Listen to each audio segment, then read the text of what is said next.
Hello, everyone, and welcome to April's NJBIA Business Growth Roundtable. Anthony Arena, tell us what's going on at NJBIA. Thank you, Donna, and welcome everyone. And thank you for joining us today at the New Jersey Business Industry Association's Business Growth Roundtable. Just wanted to say, hey, congratulations to the Gators last night. Great game. Wrapping that up. So, hey, if you want some money, that's even better, like me. We are thrilled to have you today, and this opportunity is created with an incredible team of these amazing women. For those of you who are new to NJBIA, we are the nation's largest statewide business association here in New Jersey, representing about 30% of all New Jersey employees that help create jobs for the people in our state.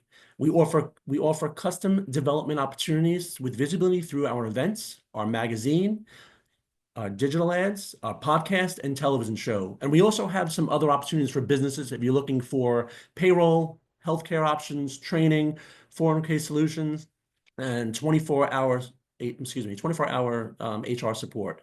Anthony Arena, one of the executives here at NJBIA. And if you need any additional information, I'll drop my contact information in the chat. Also, just want to talk about some upcoming events here at NJBIA. We have our leadership training series taking place on April 15th. This is session number 4, building high performance teams. This is virtual, and you can visit our website for more information and to register. Then we have our Business Mania event taking place on April 29th at Rutgers University on College Avenue. It's going to be a great event at the Student Center there. It's going to really have, focusing on the momentum of the March Madness and just taking that and having businesses go up against themselves and talk about the challenges that are faced today. So great things coming up. Now I'm going to turn this over to Donna, and she will take you through it. Well, thank you, Anthony. I saw the event that kind of was doing an NCAA kind of thing. I thought that was really brilliant, and I love that it's young people as well. So that's awesome. I hope you'll join us for that. So I am Donna Miller. I am Chief Visionary Officer and founder at C3 Workplace and Donna Miller Business Growth Consulting, where for the last 30 years we've been helping companies to accelerate their growth by providing advisory and support services around operations, biz dev, and finance. What we really do is we allow business owners and growing teams to focus on that which really drives the business forward, and we help build those back office systems for them. Our clients know that by bringing us in, those systems are going to be efficient, connected, and executable, either by them or we can do the execution as well. And basically, we are laying the foundation for companies that run and grow without the owner involved in every little detail, which is something we'll be talking about later in our program. So I want to welcome all of you. Before we get into our program, we've got a little bit of housekeeping. We are recording this, so you don't have to take copious notes. You will get the recording of this event. You are in a room with a whole bunch of other people who are wanting to learn something that you're learning about. That's a shared interest. I want to encourage you to introduce yourself in the chat, to use the chat to talk with each other, but we will allow for Q&A time at the end of the event. Those questions need to go in the Q&A section because these meetings get a little unwieldy if we do it any other way. And before I hand it to the fabulous Vicki Hart, I want to invite you to join us in May. I'll drop a link as soon as I'm not totally double tasking. Join us for our event in May, where we will be talking about mastering the art of prospecting with a friend of mine, Amanda Pupo, who's been doing lead generation for, I think, as long as I've had my company. And it's a great topic. And the truth is, we all need to prospect more. We all need to fill the pipeline. So I'll drop the registration into that. So with that, let me hand it over to Vicki Hart of Paradigm Marketing and Design. Well, thank you so much, Donna. I think I popped in a little soon, so, you got to grab the spotlight whenever you can. Hello, friends. I am Vicki Hart, Director of Client Engagement at Paradigm Marketing and Design. We are an award-winning strategic agency, and we are recognized for our excellence in assisting businesses with a complex sale, enhancing the efficiency of sales teams, and we help businesses gain market share in uncertain times. So how do we achieve such remarkable results? We leverage websites as powerful marketing tools implementing strategic thinking to drive conversions, and leveraging data and marketing automation to make informed decisions. So if you're seeking to expand or grow your business, or you're looking for, which is aligned with this topic, if you're looking to gracefully exit out of your business and referrals are your number one lead source, there is no bigger disparity between what a business owner thinks their business is worth and what it actually is, and there is no line item for blood, sweat, and tears. So if you are interested in having that conversation, we welcome that. And I always talk about how important it is to have friends, and this event does not happen without our sponsors. And I'd like to thank our sponsor, Susie McLean at Summit Place Financial. Summit Place Financial Advisors offers focused, individualized attention, serving a select group of highly successful people like you who have outgrown mass market institutions. Success often brings complex investment, tax, and estate planning challenges. Summit Place offers experienced, personalized, and disciplined guidance to achieve your financial goals and help simplify your wealth opportunistically. They collaborate with trusted professionals and provide a holistic approach to your financial journey. So if you are interested, especially in these unique times, and you are looking for a trusted advisor, please reach out to our friends at Summit Place. And our supporting sponsor, my friend, Mark Shore of Atlas Consulting Services. He is an employee benefits consultant. Atlas Consulting Services is a full service insurance brokerage firm that specializes in sophisticated, multifaceted employment benefit programs. My goodness, say that 10 times fast. Health, dental, vision, life, disability, retirement. And I will tell you, no one responds to email like Mark. And when you are looking for a partner, not just somebody who knows the ins and outs of benefits, but someone who will respond to you, he is absolutely impressive. So if you're looking for high touch customer service, please reach out to my friend Mark. From Main Street to Wall Street, Mark is an amazing benefits partner. And without further ado, I would love to invite Donna. Do you want to do the invitation since Michelle? Sure. Well, so let me invite our panelists, of which I am one. So Anthony and Vicky, thank you much. So let's invite our panelists to the stage, and my partner, Michelle Hagan, who is going to moderate our discussion today. So Michelle, it's up to you. Let me get Walter to turn his video on and join us. Thank you, Donna. So welcome, everyone. As Donna said, my name is Michelle Hagan. I am CEO and a partner at C3 Workplace. And today's topic, Exit Smart, Navigating the Last Chapter of Your Business Journey, is probably about as fresh as it could be for myself and Donna. Actually, the ink is probably still wet, as I recently became Donna's business partner, which is one of her steps is to get her closer for her exit strategy. But don't worry, she's not going anywhere anytime soon. So I'm taking on the business, and that's a little bit different perspective, as we have this discussion today, but I'm hoping to provide a little bit of insight from that side as well.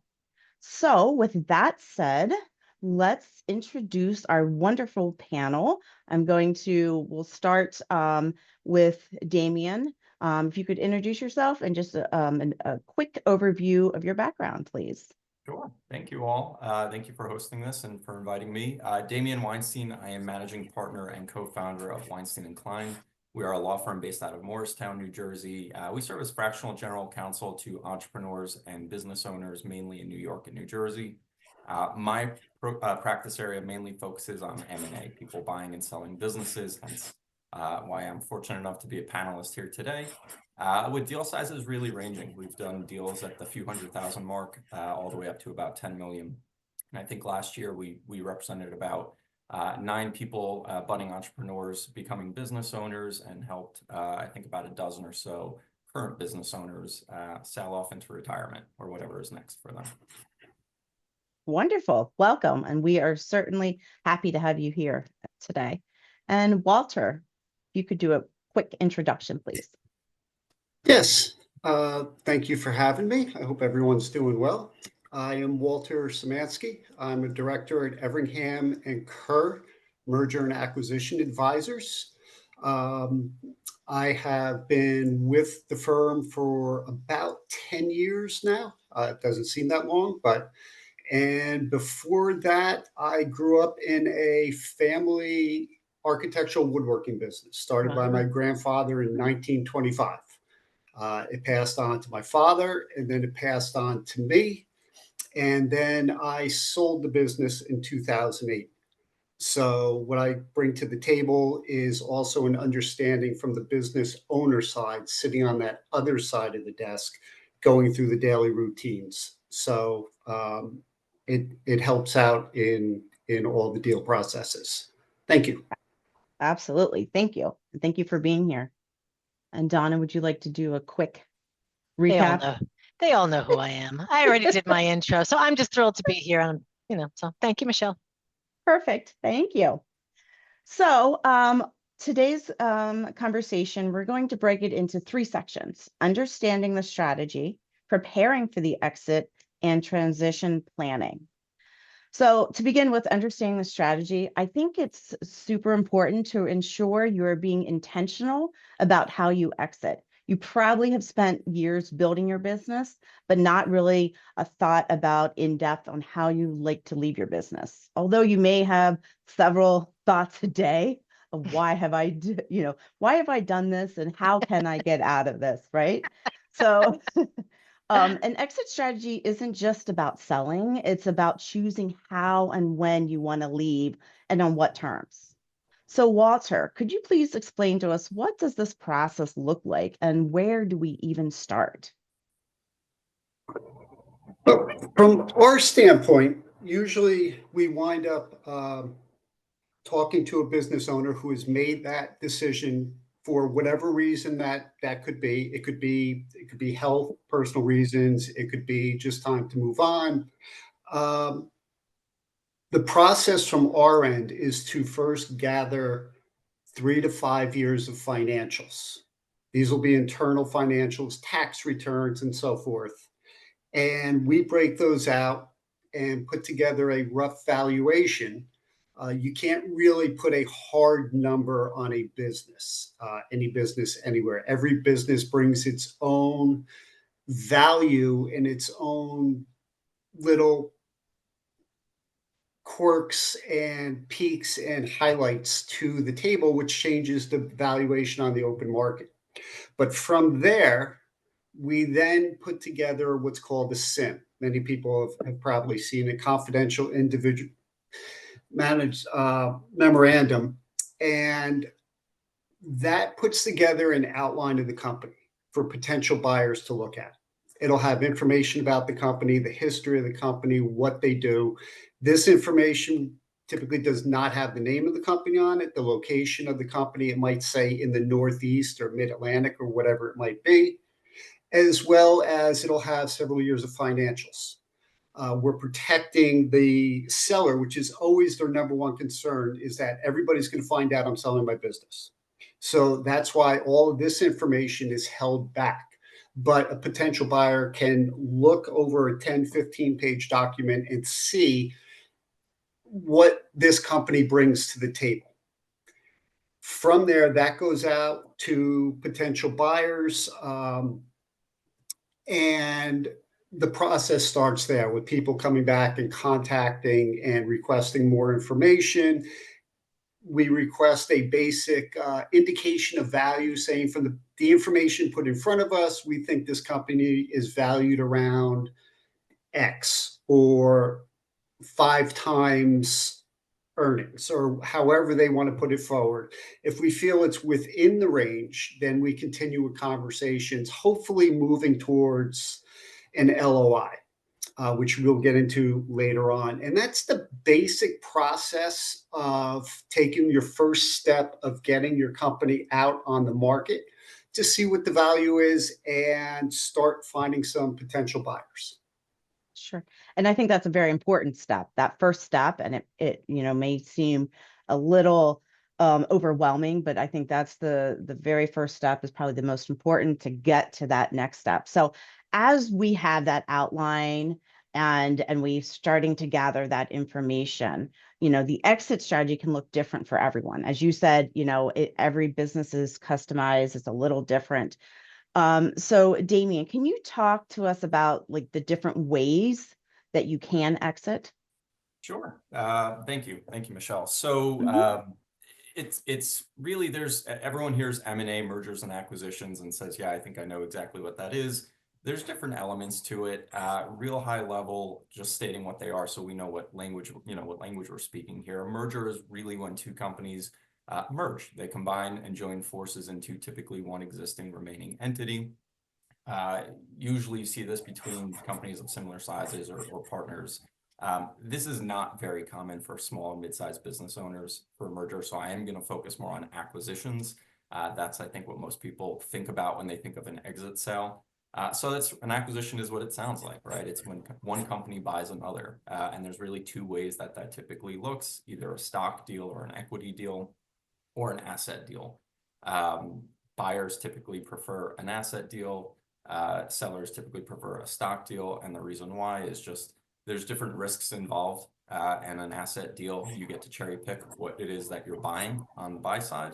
And on an equity deal or a stock deal, you're really buying the business and everything in it, the good, the bad, and the ugly. So I kind of equate it to going to the supermarket. Some people bring their, grocery list and they know that they need this for mile 2, this for mile 7. They pay for those few things and they get out of there. That's an asset deal. You get to cherry pick exactly what you want. Compare that with the stock deal. You drive to the supermarket, you get out of car, you're looking at the building and you say, I'll take it. You don't know if you don't know how much money is in the register. You're now responsible for all those employees' payroll. You don't know what contracts exist. You don't know if there's a spill on aisle 5. You don't know if the milk's gone bad, whatever it is. So that's kind of the layman's terms explanation of what it is to be an asset deal versus a stock deal. And then, of course, there's differences in terms of who you sell to, right? Whether you're selling to a third party, a competitor, or somebody who's just circling around and identifying the business as an acquisition target. Of course, there's also considerations selling to family members, to key employees, and each of those kind of have their own considerations. Wonderful. I love that comparison. I will definitely remember that one for sure. That's the point, right? That's right. That's right. I love it. I love it. So now that we have the process, we kind of know where to start. We know what the different exit strategies are. I'm assuming the earlier you define your vision for the end game, the more control you have over the process and the outcome. So Donna, when is the right time to start thinking about this? Before you think you need to think about this, for sure. And I often joke, and I haven't actually said this in a while, but okay, I'm in business 30 years. I opened my business thinking about how and when I would sell it. And my password for virtually everything when I first opened my company was retire 50. I am significantly north of that, but I'm now moving in the right direction. So when do you think about it? I think you think about it significantly sooner than you might think. And Walter and Damien told you a little bit about the process. And Walter talked about 3 to 5 years of financials. To me, that's the minimum, 3 to 5 years. I built a profitable lifestyle business. So selling for me might look a little different than a larger company or whatnot. So I think for me, it's starting sooner. And I knew from the beginning that my first choice was I wanted to sell it to an employee. And so for me, part of getting ready was finding that person. And I didn't get that person on the first or the second or the third shot. So that's why I'm saying it could take a lot longer than you think. And I always say to companies, run your business. You've heard the phrase, dress for the job you want. I say, run your business for how you want to sell it. Like, what do you need to bolster this business up to go ahead and sell it? So I think the 3 to 5 years is a minimum. I think it really should start with when you open your business. Absolutely. And honestly, I I would be, lying if I didn't say I'm already kind of thinking about that, just, even though I'm taking on the business, because I think that is part of, as you are making that decision from the other side, whether it's purchasing, merging, you also have to think of that end game. Okay, so what is this going to look like when I become that owner? So I don't think you could start too soon at any I agree. point. So I agree. I agree. Right. And as a Damian quick Walters, do you? Mhm. Yeah, as a quick example of how quickly this can turn on you. Um, as I mentioned earlier, I came from a third generation business. I figured, just like my grandfather and my father, that they were going to have to drag me out of that building kicking and screaming. After my grandfather had been put to retirement, there are stories of him walking down Route 27 in Edison in the middle of the road because he knew the police were going to pick him up, and he would direct them to take him to his office. And my father would be sitting there, and sure enough, his father showed up at 80 something years old being dropped off by the police because he was going to work. So I kind of figured that was my path. And all of a sudden, my problem as I took over the business, I've always been allergic to wood dust. Not good having a woodworking business.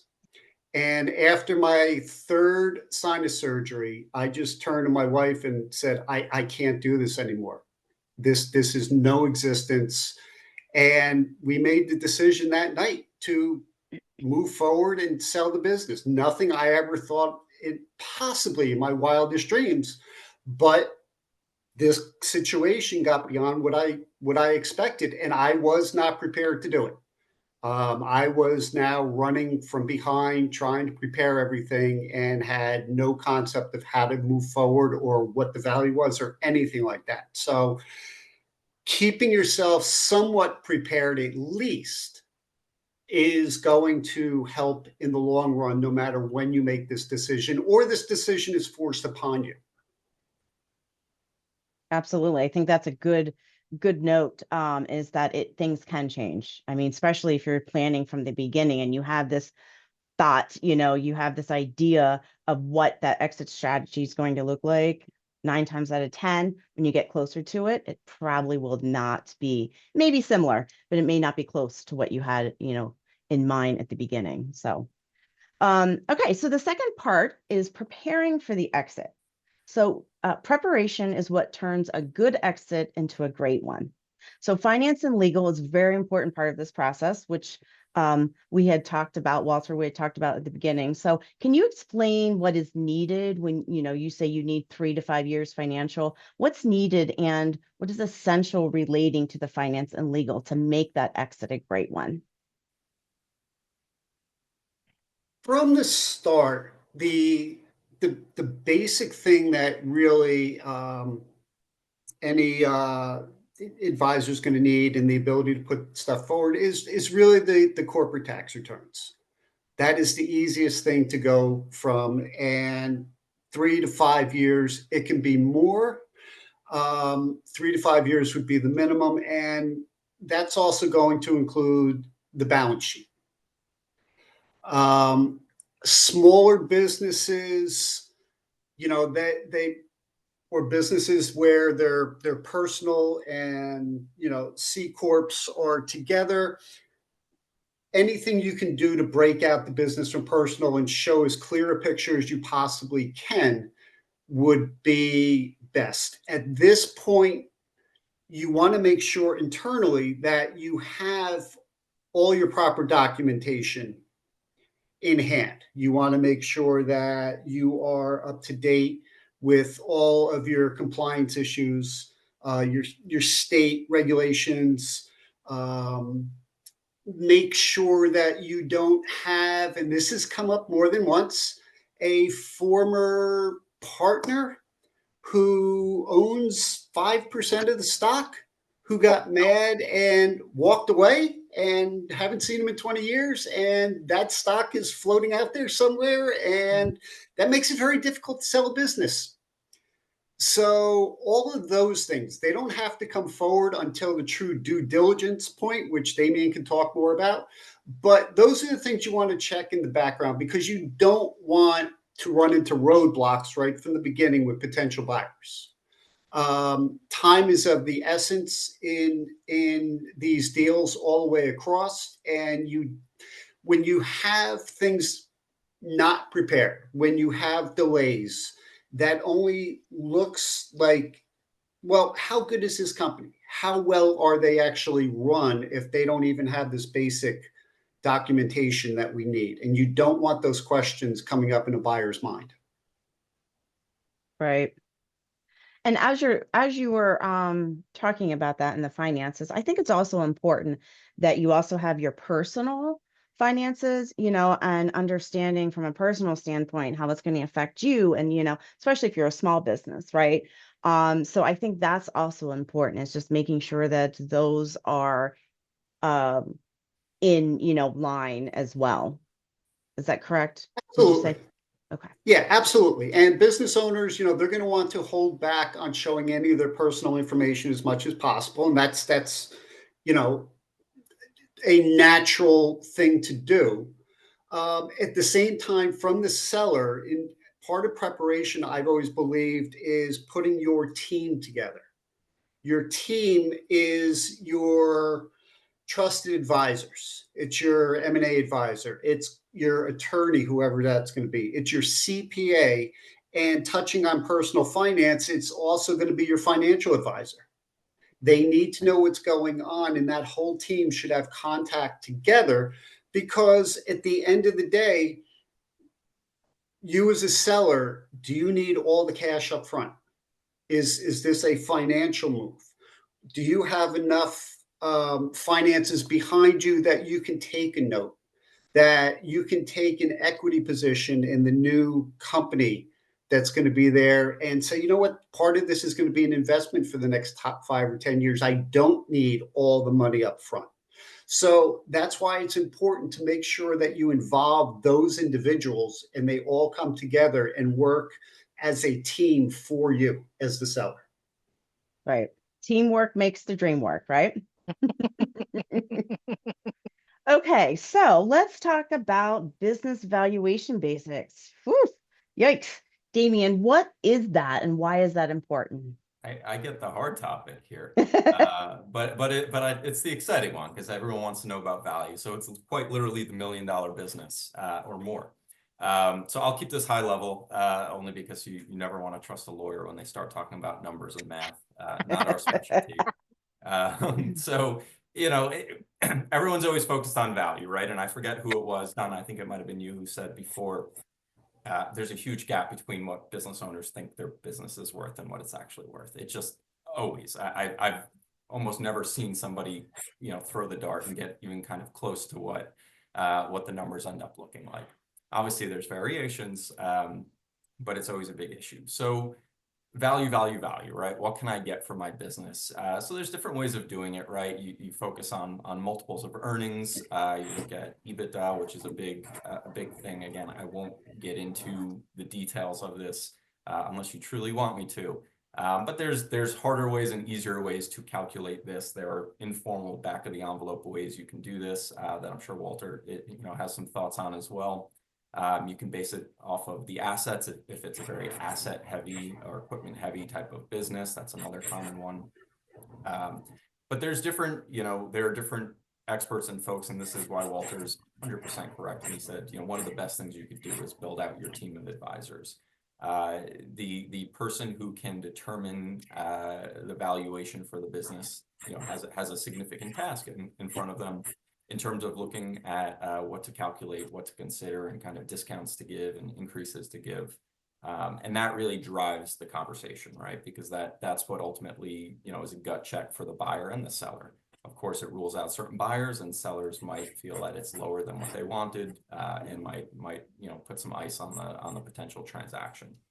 But there are obviously things, and I do want to pick up real quick on something Walter mentioned, in addition to putting together the team, different things that you can do to drive value, right? So of course it's always, the primary thing is of course the money, right? Do you have a $100,000 a year business or a $100 million a year business. That's going to impact the value in obvious ways, but also the growth potential, how consistent and how predictable that income is. And then other things that I like to say are a little bit of the less obvious ones. Walter hit on one of them, which is make it really easy for the buyer. Sellers do not think about this when they are gearing up for selling their business. And this is why 3 to 5 years is great. But if it could be 10 to 15 years before, or right after you launch the business, even better, get your house in order, right? And this includes of course, your legal house, so your contracts, your corporate governance, your HR issues. It includes the financials, of course, building out the advisor team, attracting and retaining key employees. A big one is reducing owner involvement. I think somebody mentioned this before, but that is a big thing that drives value. Buyers aren't exactly, excited when they see a business, even if it's a good deal. That requires that the owner be there, 10 hours a day, every single day. If the business can run on itself, better yet, with a core group of key employees or key management or executives, and you can get those people to come over post-closing, that's a significant driver of value. Diversify your customer base. Don't be too heavy or focused on any one specific customer is another big one. And I think related to maybe the buying a business that can kind of run on its own is the seller can and should spend a lot of time leading up to the sale, creating these kind of internal SOPs, standard operating procedures, processes, systems, and more. All of those things are super attractive to the buyer. That's what the buyer is looking at in due diligence. And anytime they see these types of things that I just rattled off, that's when they get excited, because they see an opportunity to buy an asset that is not heavy on in terms of their workload, and can kind of run itself. And that's value right there. Absolutely. Absolutely. And so, Damien, you kind of did my job for me, but transitioning into the next one, the next topic is making sure that you have your systems documented, right? Your systems in place, but not just in place, but also documented.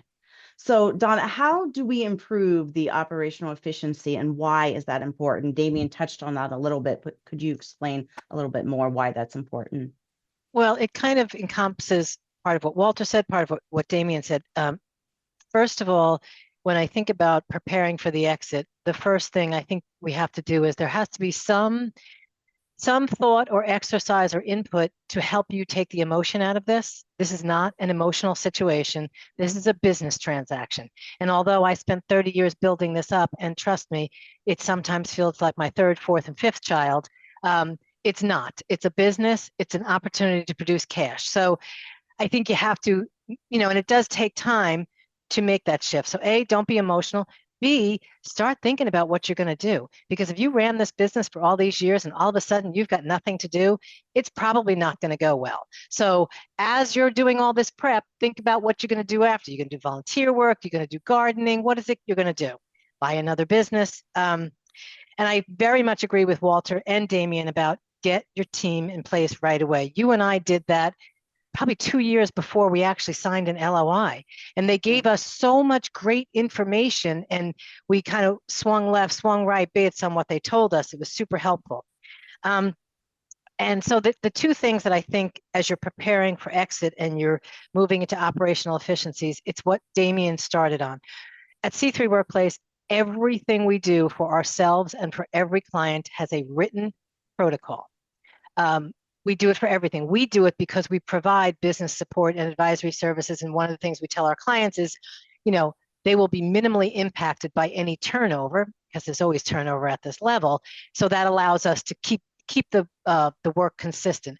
But build your SOPs, not only around the tasks that you're doing. I think some of the most important SOPs you can write are scripts and templates around marketing and selling. How can you empower the next person with compelling messaging? And that compelling messaging is also what's going to go into your dossier for selling your business. It's how great are your employees? How great are you thought of in the industry? So it is definitely about creating these high-level SOPs that allow other people to step in. So I think that not only do you need your kind of operational SOPs, your marketing and sales SOPs. You need your HR SOPs. You know, who are your people? What's the employee handbook? Is it up to date? Is it relevant? You know, the world's changing so much. So I think getting all of these things in place takes more time than anyone thinks. And it all comes down to this. And I was the face of the business for most of it. And the truth is, the greatest work that I have in this transition is helping to transfer that thought leadership. How can I move? I say I've been trying to move behind the curtain for a couple of years. I'm finally mostly behind the curtain. I refer to that as, I am a big fan of, oh my gosh, I drew up a 4-hour, Tim Ferriss, 4-Hour Work Week. I read the 4-Hour Work Week probably 10, 12 years ago. The one thing I took out of it was I needed to work on my MBA, which was my management by absence. So that's when I started really creating a flexible schedule for myself. I was traveling because the truth is, as the business, as the leader of the company, I tend to suck the air out of the room. I don't mean to do it, but when I get in the room with my people, they all look to me to do it. So the only way I could really break that habit of me being the one was to stay out of the office. And this was before, I mean, you know, obviously we weren't really remote working 10 years ago. So get everything documented, get your team in place, remove the emotion, think about what you're going to do, and work on your management by absence. That's my how do you up level it. Absolutely. Damian, Walter, do you have anything to add? No? Across the board, I think a lot of those boxes are checked. I mean, to an extent, you're never going to remove all the emotion. And that's the reality of it. It's, you know, it's your baby. It's who you are as a person. But no, it's not. Who you are as a person is you. You're not defined by your business. Having those operating procedures, having people in place where, and I got it too. I had 25, 30 people when we were at our largest point working for me. And yet it seemed I was getting a call if like they were out of tissues in the bathroom. It's like, all right, come on, we need to work on these things. And so having people in there, and if you have somebody in operations, a bookkeeper or something, having a secondary person and cross-training them even to a basic level to fill in a gap for a week, for a day, is really critical. And that's the start, and it empowers your employees. Hey, I'm more important here. I'm not just, you know, a guy walking around or a woman walking around doing a specific job. I'm important. And that will motivate your company even more. And in case something happens, it will help. It will help keep the company running smoother, and it adds value to your company because a buyer that comes in doesn't know everything, knows nothing about your company, may know the industry, doesn't know your company, and having more people there that know their job and know what to do is adding value to your company.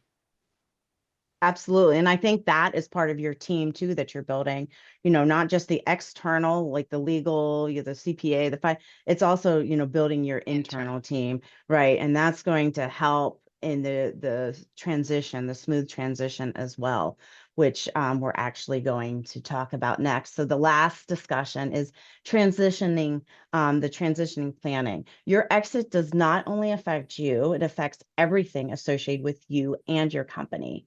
So Damian, let's talk about the leadership and the employee considerations. Yeah. How do you start that conversation, and what does that look like? Started early, but not too early, right? And I'll get to that point in a second. And kind of carrying on with what you and Walter were just saying. I mean, your key employees, those are the people that you're delegating to pre-sale or pre-close. They become your transition team, right? That's who the buyer looks at and says, well, you've been here for X many years, and you know exactly how Michelle would run the shop, and what do we do here? So people are so important. Everyone kind of forgets how crucial your key employees are in a transaction. Everyone is focused on numbers. They're focused on the legal documents going back and forth. Just a friendly reminder to take a deep breath, pause, think about your people, right? Your business wouldn't be what it is without your people, and the deal wouldn't be probably what it is without those people. So bring them in early, start delegating to them, let them lead. Those core group becomes your leadership and your transition team. And then think about your people, what you are going to do with them, right? Do you want to reward key employees, core employees, long-term employees? There are different ways that business owners on an exit want to do that.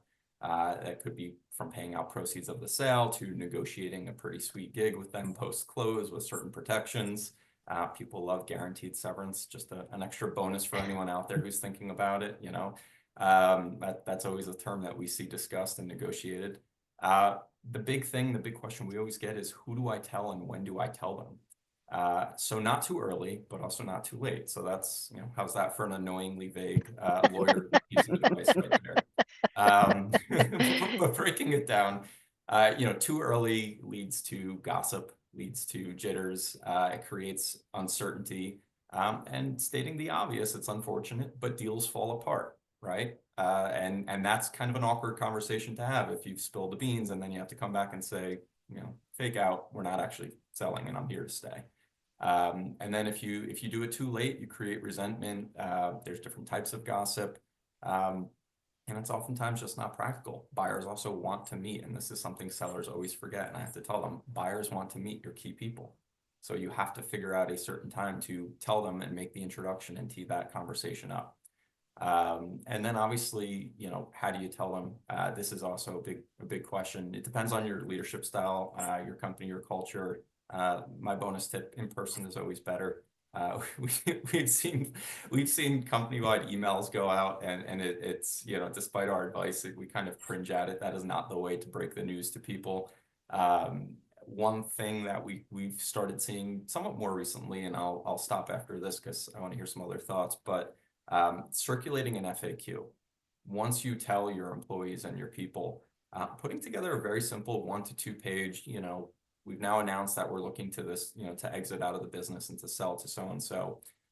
What does that mean for you? And it's heavy on the HR. There's an element of legal to it. There's an element of really just, it's really for the culture of just making sure what are the frequently asked questions that your staff are going to have about this. Understanding it is going to focus on how does this impact me, right? You have to focus on what does this mean for the business, but we've all been employees before. How does this impact me? Do I need to be worried? What is this going to look like over the next few months? So focusing on that, we've seen that go over really well with sell side teams. Right. And I think that's super important. I've been through a couple acquisitions on both sides, part of the acquisition team and on the other side. And I think the key is making sure you have a communication plan that's clear and that you understand it before you roll it out, because I've seen where it's taken, a bad turn, where the leadership did not have their communication plan well thought out. There were questions they didn't even think about at the time. So that created chaos and, like you said, worrisome within the employees. And then I also think the other piece of that is to make sure that whomever your acquisition team is, make sure that you choose wisely, who's going to be part of that team, because that could also hinder, if you pick, the individuals that may not be best in that situation. So I think those are two very important points just to remember. So, okay, so now that we have a clear communication plan for our employees and leadership, another important piece is our customers and vendors, because we don't want to forget them. And then, of course, our thought leadership. So, Donna, what does that look like as you're trying to come up with that communication plan? I think, and to step back a little bit to then step into this is, when we talk about the 3 to 5 year time frame or even longer, one of the things that I think adds tremendous value, and Damien touched on this, but it definitely goes to this topic, is culture. What's the culture of your company? You need, in my opinion, strong culture. What is it said? Culture eats strategy for breakfast. So if you've got a great culture, you've got great people. That makes your company more saleable. And if you've got a great culture, chances are you've got people who are working for you, working with you, vendors, centers of influence, who believe what you believe. So it's really important, I think, to get that right. So as I look, and you touched on communication, what we did, and we're still in the process of transitioning from Michelle to me, and I'll be around for at least the next 5 years, maybe. Anyway, but we have been thinking about this for a couple of years. So we are actually kind of taking it up a level, and what we're doing in this transition phase is we are rebranding, which you'll see from us shortly. It's a very similar brand, but we're rebranding so that, this is Michelle's brand. And we have been doing literal events so that I could introduce Michelle to my centers of influence and my thought leadership. So I think that as you start to communicate to your customers, your vendors, and your centers of influence, it has to be in a way that makes them feel safe, that makes them feel included. And it does, kind of up level and take your business up another level. So I think that this thought leadership piece is probably the hardest part. And to give you an example, Michelle is now taking an active role in the NJBIA Business Growth Roundtable because that's one of the ways that I can transfer some of my thought leadership. So get creative. How can you help set this person up for success? Because now in my case, I'm financing the sale, which is perfectly fine. So it's in my best interest to make sure Michelle is successful. So I think it really is about just communicating and conveying that value and finding ways to elevate, in my case, the buyer. Absolutely.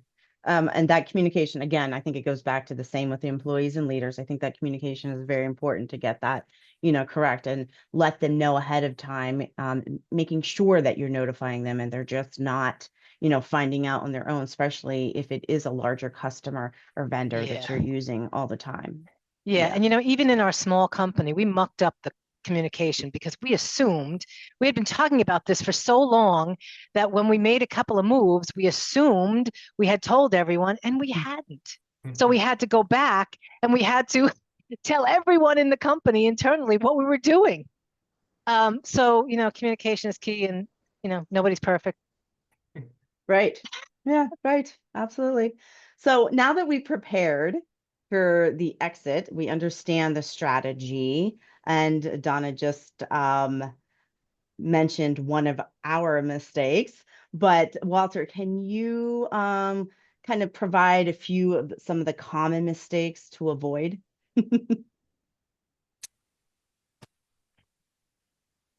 Yeah, the points that Donna just went over were really strong, and it's always that tough balance of when to tell people, your customers or your employees, how much information to give, how much not to give, how soon, and that really comes down to, and I think this was touched on, who your company is, who the people around you are, how you are there every day, announcing that you're doing this ahead of time and you're going forward with all of this. You need to make sure that now that once it's out there, that there is an open process, not open to all the details. Employees don't have to know everything, but you need to be open, showing that there is a willingness and a inspiration to transfer, so that this is going to be a positive move. And that's the most important thing you can do. Why is this being done? To make the company better. Who is the company? The employees and the end users. So keeping that important, positive message, a lot of times business owners and sellers, they don't relay that in a strong enough message. Oh, there's a new owner coming in. I'll tell you when you need to know. But letting them know, hey, this is a company coming in here that they're a nationwide company, or they're a larger regional company. They have growth. They have better, there might be a better benefits package coming in to your employees. That's something positive to know, but also remind them that the deal's not the deal until it's actually done. Because it can fall apart. Right. And a lot of times it does fall apart, and you still need to keep a positive message behind the company. So that really comes back to each individual company and understanding who your employees are and what to do. You can't keep everything too close to the chest, but you also can't let all the information out there. I realize that's a little Right. vague, but every single deal is different and every company is different. Absolutely. Absolutely. So we are kind of wrapping up here, almost 1 o'clock. So let's kind of summarize some of the key points, and then we're going to go to Q&A. So this is some great information today, definitely a lot of information to take away. So you need to understand the process and be intentional about how you exit when you should start planning and decide on what it looks like. Prepare for your exit by getting your finances, legal, and operational process in order, and get your business evaluation so you know what you are working with. And then once all of that has been decided upon, make sure you have a strong transition plan by clearly communicating with your leadership, employees, customers, and vendors. So any last minute final thoughts before we go to Q&A? Let's do it. Yes. Wait, one thing. And again, I'm speaking more from the smaller business side, but one of the things I know, first of all, the thing I think you have to do without a doubt is make sure your finances are in shape and make sure you have the financial literacy to understand your numbers from a product perspective, from a client perspective, from many different ways. But the other thing is what some small business owners tend to do, and of course I've never done this, is, you run a few extra things through the company because you're the owner, because you can. Never did it myself, but you have to show a profit. There are some business owners that I've worked with that are kind of proud that they pilfer everything. Don't do it. Show a profit, pay the taxes. You'll be able to get it back later when you sell the business. That's it. Thank you. Well said. And I think also, Donna, just real quick, I think you had mentioned too, don't forget to plan for yourself. What's next in your chapter? I think that's super important. It really So, is. Yep. Because Yep. this business has been my identity. It's been a big, long transition for me. I'm still going through it. Right. So thank you very much to the panel. Such great information. And Happy to I'm help. going to turn it over to the wonderful Vicky. I love getting brought onto the stage. I always get awesome, woo woo, little shout out. You guys did a phenomenal job outlaying so many of the tactics, and actually you answered so many of the questions that were out there. This one I thought was very interesting that Chris Sykes put in the Q&A, and they asked, what strategies have you found most effective in guiding owners through the emotional and psychological? As Donna's talking about that this has been her identity and her journey, there's an uncoupling here. It's almost like, it's not just a paycheck and you go off into the sunset. Do you guys have any strategies that you would that you'd recommend when you're starting to prepare for sale and that inevitable when the door closes behind you? I think again, it's really about, preparing, thinking ahead, and just opening up your eyes and seeing more. I think it's about reading. I think it's about podcasts. It's immersing yourself in learning again. Be curious.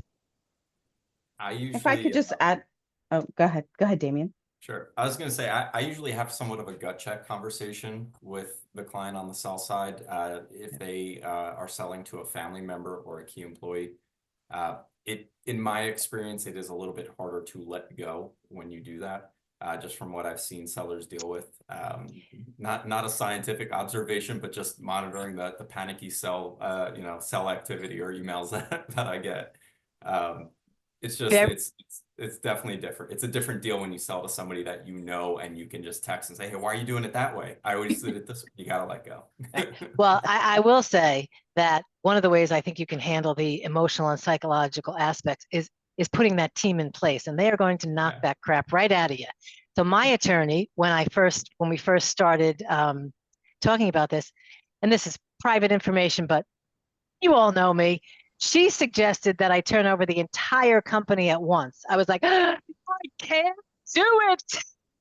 So I am a minority owner, which, like, for me, it was the line. It was enough to let me know I now have to ask Michelle if I want to buy something, but not, it wasn't all of me. So that was a good tactic for me. Yeah, and I would also just add grace, like give yourself grace in every step of the way. Go ahead, Walter. agreed. And every situation is different. Like I had mentioned to earlier, with mine kind of came out of the blue, but I still had to have that step back and internalize and think about who I am. Does this company define me? Is this the only thing that I am? What are things that I like? What are things I always said, oh, that'd be cool. That'd be neat. I'd like to do this.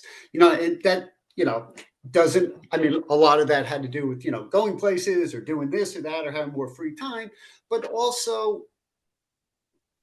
are there other industries I want to get into? Are there other things that I enjoyed, other works that I would want? And I found that to be inspirational to me in moving forward, of starting something new, starting something adventurous. And yet I still had time during the transition process to still be there and hand over the reins 6 months or a year, whatever the contract's going to be for you still being there, and step back and say, okay, now it's time for the next person to let this grow.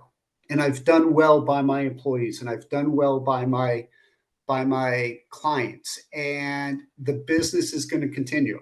No owner can run the business for 200 years. At some point, every business is going to shut down or be sold. And that's all there is to it. So keep a positive look on it. Keep a positive look on who you are and what's important to you. All great answers, and it is an emotional journey. I mean, especially when you've built it.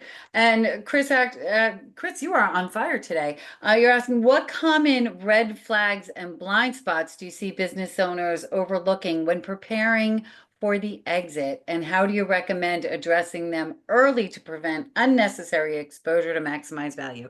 That's a big question. We got 3 minutes. Go. I'll start. Every company has skeletons. Whether it's a lawsuit that's going on, whether it's a bad year, whether it's a product recall, whatever it is, in due diligence, it's going to be found every single time. Be honest and be upfront, and buyers will appreciate that. No business is perfect. Johnson & Johnson has had, I mean, they're such a wonderful family company. They've had their issues. So as long as you're upfront with buyers, that they are going to have more trust in you. The minute they see that you have deceived them or lied to them, the next question is, what else is out there? I'm on my way. I'll find something I can believe in. I'll Anyone add else? on to that quickly. Just repeating something we said before, just systems and processes, having those things in place, clearing up liabilities, making sure you have a good culture, minimizing risk and mitigation. I know it's all very high level stuff, but really kind of bulletproofing as much of your business as possible from these types of threats. Because to Walter's point, when you're a buyer, due diligence is to find a reason why you should not buy the business, right? And if there's a contract dispute out there, or you're losing employees left and right and they don't know why, but that's not a good sign, all of those things are going to derail a deal. I mean, we've said multiple times, an employee filing a lawsuit or threatening to file a lawsuit, a customer doing the exact same thing at the worst possible time rather, can derail the deal entirely and just push it all off. I will simply add, in a completely shameless plug, if you're looking for ways to find the blind spots, expand your accounting and legal team to include a business consultant. Most of the clients that I work with, I'm helping them plan to get to exit. So I think part of the ways, I think sometimes you have to spend money which is an investment in this case in the right team to get you the money that you want for your business. So we've hit the 1 o'clock mark and we are of our word. So we start at 12, we finish at 1.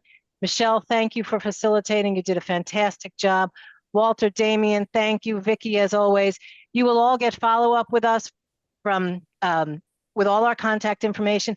And I think I see more questions in chat, and I'm sorry that we didn't get to them, but I'm sure I speak for all the panelists when I say just email us and we will absolutely jump on a call or answer your questions. So until next month, I hope you'll join us when we talk about the mastering the art of prospecting. Have a great month, everyone. Thank you. Thanks, everyone.